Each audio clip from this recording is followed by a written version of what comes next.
You're listening to the Play Therapy Parenting Podcast with Dr. Brenna Hicks. Hi, I'm Dr. Brenna Hicks, the Kid Counselor. This is the Play Therapy Parenting Podcast, where I give you insight, awareness, and enlightenment about your parenting and your relationship with your kids. In today's episode, we are moving into power struggles as a topic. So, as previously discussed, we went through foundational principles, then we went through the 4 pillars, and then we did the practical application of those 4 pillars. So now we're kind of diving into a little bit more topical kinds of discussions undergirded with the play therapy principles. So one of the most common issues and my most commonly listened to podcasts revolve around power struggles, understandably, because as a parent, we know that power struggles are a part of parenting and it's a part of childhood, but it can be very difficult to know how to most effectively navigate those power struggles. So when we're thinking about power struggles and the power dynamic, it's really important to be mindful that there are reasons behind the power struggles, number one. Number two, we have a framework for responding to the power struggles. And then we have some principles that will guide the way in which we communicate and interact.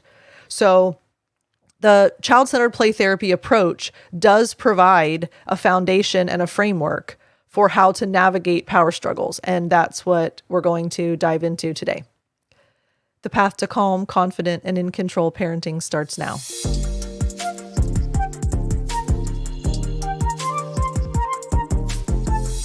Okay, so let's start with the why. The why matters. We talk about that a lot, especially when I train therapists. I'm constantly asking them, but why? But why?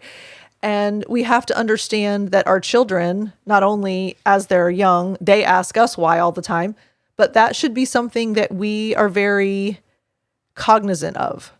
If there is something going on, there's a why. And if we only focus on what's going on, we don't have the insight that we need. So if a child is power struggling with us, and you might be saying, well, what exactly is a power struggle?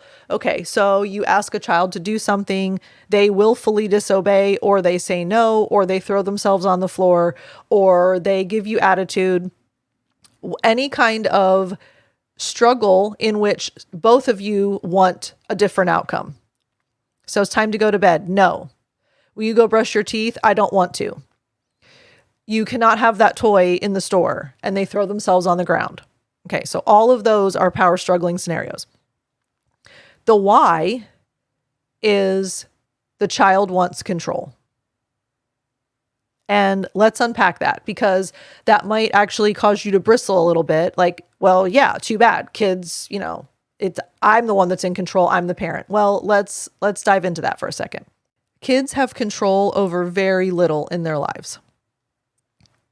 So when we recognize that kids feel very powerless and feel very out of control almost every minute of their day, every day of their lives, then of course it makes sense that they're going to grasp at any measure of power and control that they can take. So when we see things through that lens, we're not mad about a child being a power struggling, difficult, frustrating, control grabbing little being. We're going, well, yeah, of course they're going to try to have some control. They don't have control over very much. Now, all of a sudden, there's a layer of understanding. So this is why the why matters, because we have to see things in context of the child's perspective. They don't have control over anything, so they have a few grabs they're going to try to have. And once we get that, then we're able to say, okay, so now I know why this is happening. I have a more effective path moving forward. So it's rooted in control because they are trying to take it anywhere they can get it. Our framework is such that allows us to know exactly what to do when the child is power struggling with us. You've learned the 4 pillars. You're going to use 3 of the 4 in a power struggle, probably in equal measures. But I bring that up to make sure you're aware you have a framework. This isn't, oh, great, my kid's power struggling with me. I have no idea what to do. Let me try this. Let me throw this out there. You're going to fall back on 3 of your 4 pillars. So first and foremost, you're going to reflect the child's feeling. You really don't want to go brush your teeth right now. You're sad that you can't have the toy. Every child's feeling is always valid. If behavior is inappropriate, that warrants a limit, which we're going to get to in a second. But feelings are always valid. So we're going to acknowledge how the child feels. That will diffuse the intensity of the power struggle right there. If a child feels heard and understood and validated, they don't need as much power and control. It may not happen the first time you do it, but if you do it consistently, you will notice that the child automatically diffuses the intensity of what's going on. So we're going to acknowledge what the child is feeling because it's valid, and we're going to hope that it diffuses the intensity of the power struggle. Okay, then we give choices. Why do we give choices? Because one of the things that we can do to consistently give children a measure of power is provide them with choices. Let's go back to the choice giving pillar. When we provide choices, it helps a child consistently know that they are given a measure of power and control. So that's the antidote to power struggles, is the more choices you can provide the child, the less they will need control in other situations. And then we're going to set limits if the behavior warrants it. Now, as I mentioned before, there's a framework here. Let me be very clear. The framework gives you the skills and the tools to know what to do. So therefore, you can be confident in your response. But I think more than that, it allows you to stay neutral. I know some of you are rolling your eyes and going, oh my gosh, yeah, right now. But when a child is escalating and when they are grabbing for power, and when this is a control issue, the more neutral you stay, the less it blows up. And this is why the why matters. Because if you go, okay, they don't have a lot of control, so they're trying to get control right now. I know why this is happening, and I know what to do to handle it. You can stay neutral. Let's go back to the rules of thumb, which this is season 2. So if you have just joined season 2, first of all, welcome. So glad you're here. I'm so excited that the audience is growing and more of you are finding out about us and joining this group. This is a group of super committed parents that truly care about their kids and really want to have the skills so that they can parent effectively. So you found good company. If you joined in season 2, however, it'd be helpful to go back and listen to some season 1 episodes, because I did a rules of thumb series where we talked about principles in parenting. And one of which is be a thermostat, not a thermometer. So when we talk about a power struggle and when we talk about staying neutral and we talk about understanding the why, we are a thermostat. The function of a thermostat is that we adjust according to what's going on. A thermometer just reads the room. So if your child is at a 10, you're likely going to be at a 10 as well. But if you are a thermostat, the child's at a 10, you come down to a 2. The more neutral that you are, the more there's a balance. There's a dynamic nature to relationships. So when your child goes to 10 really quickly, and you put yourself at a 2, not only are you modeling for a child what self-control looks like and what emotional regulation looks like, but you're also helping to bring them down a little bit. The thermostat makes adjustments, right? So let's talk through these pillar options. So child is power struggling with you.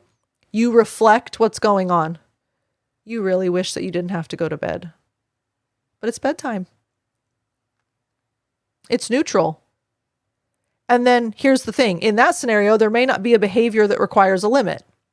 So you would just provide choices. You can choose to go to bed right now, or you can choose to go to bed in 2 minutes. Which do you choose? Or you can choose for me to read you a book, or you can choose for me to stay in your room for 3 minutes.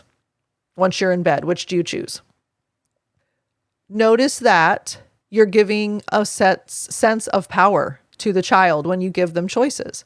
And you're diffusing the intensity and helping them feel heard by reflecting their feeling. But the reality is it's bedtime. It doesn't have to be, get in bed. Why is it that every single time I tell you that it's bedtime, you fight with me? I don't want to have a fight. Get in your bed right now. Okay, totally different vibe. You really don't want to go to bed. You love staying up, but you know it's bedtime. So you can choose to go to bed right now, or you can choose to go to bed in 2 minutes. Which do you choose? Do you see the difference? Thermostat, not a thermometer, right? And understanding the why. What kid wants to go to bed? What kid wants to be told when to go to bed? Would you, if you were in the middle of watching a show or reading a book or talking to someone or doing whatever, would you want someone to walk out and go, okay, get in bed? That's annoying. Let's put ourselves in our kids' shoes. No one likes to be told what to do. No one likes to feel they have no control over their lives. And if you're right in the middle of something and someone just walks out and goes, too bad, go do something else, you would be mad too. So if we understand our child's behaviors and we understand the why, we just neutrally respond because we have our framework. We're going to reflect a feeling. We're going to provide choices. And if a behavior warrants it, we're going to set a limit. But the point of all of this is that it doesn't escalate. Power struggles are power struggles when there's escalation. You ever notice that if one person doesn't engage and if one person stays really calm and neutral, even if the other person tries to escalate it or tries to ramp it up, it doesn't go anywhere? The other person might get really ramped up, but collectively, nothing happens. This is why the child-centered play therapy approach and the play therapy parenting approach is so effective. Because you are confident that you know how to handle it. You have the skills that you need. You can understand the why. You know the principles that guide your behaviors. And your neutrality keeps things at a calm level. That's exactly what you want. You want your parenting to be calm. The little segue is the path to calm, confident, and in control parenting starts now. That's what we want. We want to be calm, we want to be confident, and we want to be in control.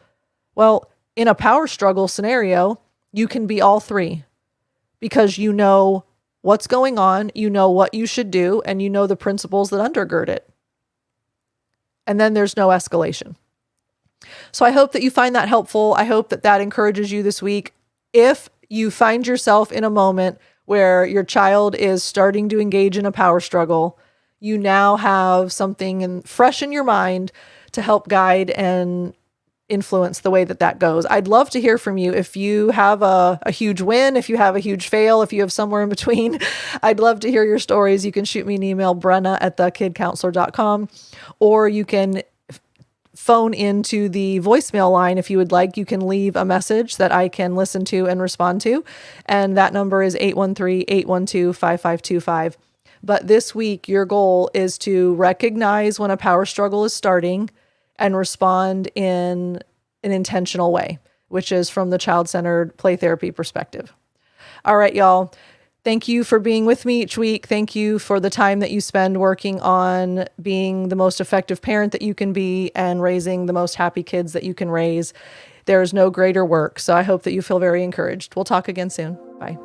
Thank you for listening to the Play Therapy Parenting Podcast with Dr. Brenna Hicks. For more episodes and to subscribe to our newsletter, please go to www.playtherapyparenting.com.